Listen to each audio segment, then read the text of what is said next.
కామారెడ్డి జిల్లా బీబీపేట్ మండల ప్రాథమిక సహకార సంఘం వద్ద గత 10 ఏళ్లుగా ధాన్యం కొనుగోలు కేంద్రాల ఇన్ఛార్జీలు ఆందోళన చేపట్టారు.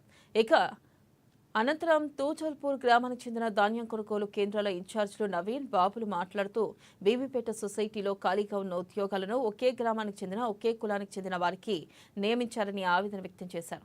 అదే సొసైటీలో గత 10 ఏళ్లుగా ధాన్యం కొనుగోలు కేంద్రాల వద్ద ఇన్ఛార్జీలుగా పనిచేస్తున్న వాళ్లను కాదని వేరే వారిని నియమించారని ఆరోపించారు. తాము దళితులమని కావాలనే అనుభవం ఉన్న తమకు తీసుకోకుండా వారిని అనుకూలంగా ఉన్న వర్గం వారిని తీసుకున్నారన్నారు. ఇక ఈ విషయంపై సొసైటీ చైర్మన్ పలుసార్లు అడిగినా కూడా సరైన సమాధానం ఇవ్వడం లేదని అన్నారు. ఈ విషయంపై సంబంధిత అధికారులు స్పందించి తమకు న్యాయం చేయాలని డిమాండ్ చేశారు. ఈ విషయంపై సొసైటీ చైర్మన్ను వివరణ కోరగా పాలక మండలి తీర్మానం మేరకు డైరెక్టర్ల ఆమోదంతో నలుగురిని తీసుకున్నామని తెలిపారు. మేము గత సొసైటీలో కొనుగోలు కేంద్రాల్లో 10 సంవత్సరాల నుంచి పనిచేస్తున్నాము, వర్క్ చేస్తున్నాము.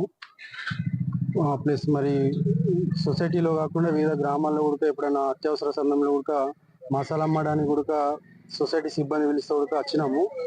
మమ్మల్ని 10 సంవత్సరాల సెంటర్లో మాతోటి పాటు ఇంకా 5-6 ఉన్నారు. వాళ్ళని కాదని, మేము పనిచేసే వాళ్ళని కాదని, మరి నూతనంగా మేము కూడా సర్టిఫికెట్లు అవి అన్ని ఇవ్వాలని అన్నారు. ఇచ్చినాం.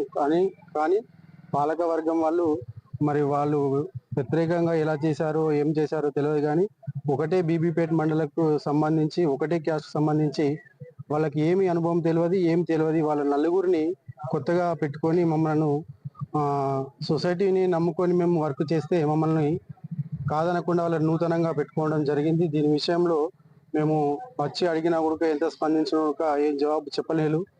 మా తుజాల్పూర్ నుంచి ఒక డైరెక్టర్ మాట్లాడితే నీకేం తెలుసు అన్నట్టు వాళ్ళు ఒక లేడీ మహిళను కూడా నిర్లక్ష్యంగా వాళ్ళు మాట్లాడడం కూడా అది సరికాదని అధికారులు కానీ స్పందించగలరని నా యొక్క చిన్న మాట.